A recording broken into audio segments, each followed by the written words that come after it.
Hey guys, how's it going? Welcome back to the Liberty Hour. We were just talking about JR's buffoonery in last night's game one of the finals.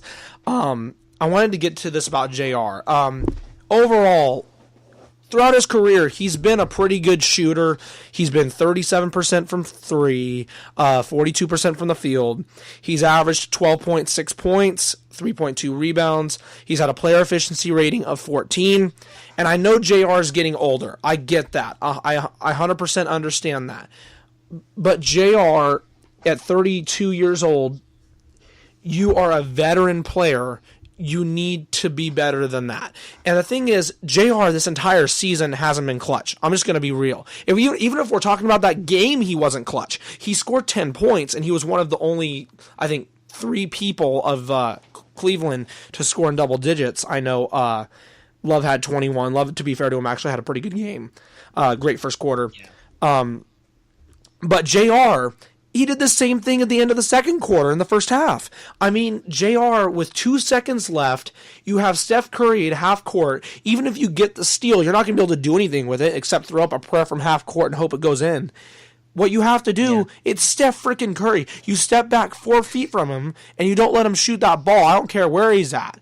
And what ends up happening, he goes for the steal, Steph gets the ball, one dribble, 33 feet makes it. And I think it was a 38-footer. A 38-footer. All right, even longer. Still, you don't let him shoot the ball. But here's the thing.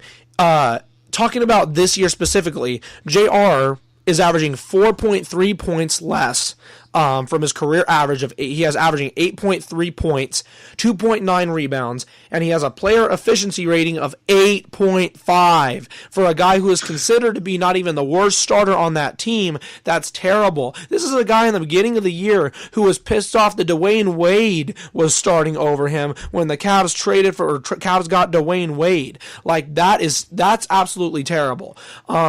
This is J.R. Smith over this entire season. I was looking at this earlier. I have to add this up again. 1, 2, 3. J.R. Smith in his 11th season in the league. He's only had 4 games with 20 points or more. That's terrible.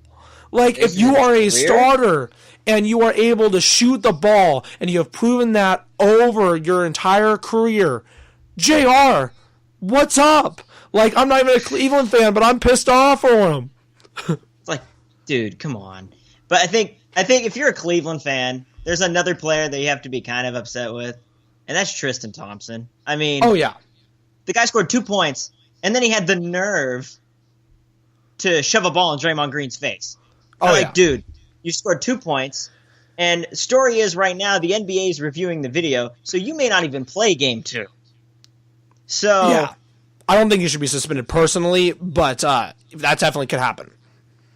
Well, I mean, the only reason I'm saying he probably will be is because he got ejected, and then he threw a punch despite the fact he was ejected. So, I mean, right. I don't know how. What he was ejected for was pretty weak. I mean, like, he was pissed off that Livingston was shooting the shot, which he had to because there was still a shot clock. But, I mean, he threw a little elbow, and it wasn't even that big. Personally, I think that's a this era call, which I don't like. But I will say this. I think there's a player to even be more pissed off with than Tristan Thompson, and that's Jordan Clarkson. I mean, this guy was regarded as a great player in L.A. He was regarded as one of their top 3 players before Alonzo in this season that he got there. Jordan Clarkson, you're trash.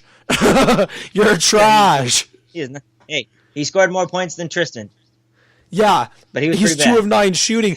Literally, he boinked 2 open threes in the second quarter in a row. One of them led to a Curry wide open layup on the other side of the ball. Like, that's terrible. Like, if you're missing a shot and it leads into a breakaway for another team, that shows you how bad that is. Yeah. No, I mean, but I'm like looking at this. I'm looking at the box score right now, and I'm like, okay. LeBron, you scored 51 points, and you still lost. It's like, who is helping this guy? Other than Kevin Love, who has not been that good, other than this game. LeBron had to play all 48 minutes of the game. Well, see, this is just once again another reason why LeBron is definitely going to be leaving in the summer. Kevin Love, who is their only other all-star caliber player, I'm not even going to say all-star for sure because caliber. He's definitely not played like an all-star for a good amount of the playoffs and even some of the regular season. Kevin Love has a max deal. He doesn't deserve a max deal, period. No. And Dan Gilbert, of all people, after LeBron had the interview before the finals with Rachel Nichols, when he was talking about how I did not want to see, Kyrie traded, he said, Dan Gilbert put out a series of tweets and said, trade 1.0, trade 2.0. Hold one second. Yeah. No, I mean, but Love... so trade 1.0, tradable. Trade 2.0, and he said, and we still make it to the finals. Basically, what that tweet from Dan Gilbert was, or those series of tweets, was a reminder that who's still in charge. Because everybody said, makes the joke, oh, LeBron's the GM and coach. In reality, he's not. He's just their best player. Yeah. But the whole point is that shows that the relationship between LeBron and Dan Gilbert is at the worst point it's arguably ever been. So I don't see LeBron staying with that team for that reason, along with the fact that you have no help, period. I mean, literally, there's probably 25 other destinations that would work better. If you took LeBron James off the Cavs, he said he was playing in some other country, and he comes here, he's regarded as the best player in the world. You've got, the choices out of, a young, hungry Sixers squad, a hungry Rocket squad that already has 2 All-Stars that's trying to recruit you and has one of your best friends on it. You've got the Lakers who are growing. You've got all these teams. And then you got Cleveland with a person that you're not going to like in a GM and a team who is extremely subpar and a lottery team at best. He's not going to choose that team. The only teams that might be worse than that are literally like Dallas and Sacramento. I'm sorry, this is not... Anybody who thinks LeBron's going back to Cleveland, you're hoping too much. You're hoping too much because it's not going to happen. It's not happening. I mean, you can look at LeBron with all of the whole the animosity between Dan Gilbert and LeBron James. It's obvious he's not going to be there. He's made that clear. That if the question was still out there wouldn't be all these tweets. Oh, right. He has told them he's not coming back. And that leaves you with the question, okay, LeBron's no longer there. Kevin Love's now your starting player, or your best player, and he's not tradable with the contract he has. J.R. Smith's not tradable with the contract he has. So you're balancing all these horrible contracts with Jordan Clarkson, who did not show up in Game 1. Kyle Korver's getting older. Nance did all right, but he missed about every free throw he had. And other than that, you have Jeff Green and George Hill. So, I mean, there's no help for LeBron in this series. And I mean, if LeBron gave you all he got in this game, and that brings me to my next point. The Warriors played one of the worst games I think I've seen in a while. And the Cavs played probably the best game I've seen them play this year. That's not consistently going to happen this series. No, I mean, literally, this is probably one of the... Go for it. KD's not shooting 1 for 7 at the three-point line consistently this entire series. And LeBron's not averaging 50 points. So he's going to need someone to step up big time. No, and even LeBron stated after the game he thought this was the best game that the Cavs have played in the postseason, and he feels it was taken away from him. One of the reasons he thought it was taken away from him is the second thing I wanted to get to, which has to do with this one call that was made we somewhat discussed earlier, which was a charge block call. So with about 40 seconds left, LeBron is sliding kind of through to try to get a charge called with about 40 seconds left.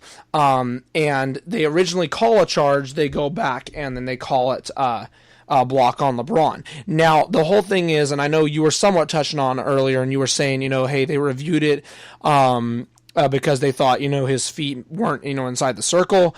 And then, there was the rule change 4 years ago, which allows them to, if they review it, they can change the call from a, block to a charge or a charge to a block. Yeah. And my whole thing is, the feet were at least 2 feet out the restricted area. I don't think that this was something that should have been reviewed. I agree it shouldn't have been reviewed, but it was weird. Like, it was a weird situation. I know I've seen some people today, because I've been like looking at all the missteps in this game all day. I saw people today that were comparing it to tuck rule, and I'm like, no. This wasn't a made up rule that just popped out of nowhere in spite of the owner of the losing franchise. In this case, one person called blocked, the other person called charge, and neither one of them were very committal to the call. Right. But you can't review the play based off of the obvious in real time, which was he wasn't in the restricted area, and that's the only circumstance of reviewing the play. And then they overruled it, so I was like, okay, but what is that even legal to do? So it is just a question mark all the way around. Yeah, it's definitely something could be debated. I will say this, a lot of people want to, go at the refs, kind of as an excuse to go out there and say, why their team lost or why their team won. And overall, I think most of the time that's a very childish way of going about analyzing a basketball game, because there's so much else that occurs throughout that game besides bad calls. I mean, I saw that so much in the Houston Golden State series, and it frustrated me to no end, because overall we just executed better in the third quarter, and our execution was there when it needed to be. We showed up when we needed to, and the Rockets missing 27 straight threes doesn't equivalent to bad refereeing. But in this case, it's definitely something that's worthy of being talked about. And I would say so when I first saw it, I thought it was a block. Because, he's going into his path, and KD has nowhere to go. He's like pinned between a rock and a hard place with another player on his right side, and he goes up to make the shot, and LeBron's right there. And people have said he got in position, but I'm saying, like, the guy is still sliding over. Right. So to call this a charge would be questionable, but I could see why calling it a block would be questionable based off of the circumstance of the review. But I thought it was a block all the way around. Well, and to add on to what you're talking about KD really having nowhere to go, I think the defender that was out at the 3-point line was Jeff Green. When Durant turns to go around him, he's already pretty much in his full stride. So if you're asking him to, slow down at that point, he's already, it's look out below. It's like they're not going to be able to slow down in that small amount of space where he has from the 3-point line or just inside of it to the hoop. So at that point, he's already in go mode, knowing, hey, it's a tie game, I need to take, or it's a 2-point game, Cleveland lead, I need to make this so I can tie the game for my team. I'm supposed to be the leader of this team right now. And, he goes up, and, it's just an unfortunate situation on both sides of the ball. But overall, what I would say is, knowing that that's the case and it's such a close call, that's why you don't change the call. Just go with what you had originally. Because if you change you can make it either way, and people can, bitch about that and moan and cry about it all they want. But in the end, you're confident with the call you made. If you change the call, what that shows is that you aren't even confident on either side of calling that basketball. And your experienced referees, you have Kim Bauer, you have, all of these guys are very experienced referees, especially, you have to be if you're calling a game 1 of the NBA Finals. Yeah. No, I completely agree, but it's also the argument where it's like, this was like one of the biggest calls ever. I'm like, it was game 1. You have 6 more games if needed. This isn't the Super Bowl where, like, let's say this year we're, not Fletcher Cox, it was Brandon Graham got the strip sack on Tom Brady. If they called that a tuck, people would be out to get it, because that's a game-changing play. So, again, it's not... It's game 1. There's still plenty more games to go. So I wouldn't, if this happens again later in a game-changing way, then it would be more questionable. Real quick, yes or no, do you see the Cavs being able to recover after this game 1 loss in the series? See, I thought it was a 5-game series at the beginning. I still think it's a 5-game. I don't see how they can, because I think the Warriors underestimated who they were playing, and now are going to be on fire for the rest of the way. And I still have Warriors in 6, so we'll see what happens for sure. This is the end of part 3. We'll be right back with part 4. We're going to talk a little bit about Des Bryant and get into a couple political issues. We'll be right back.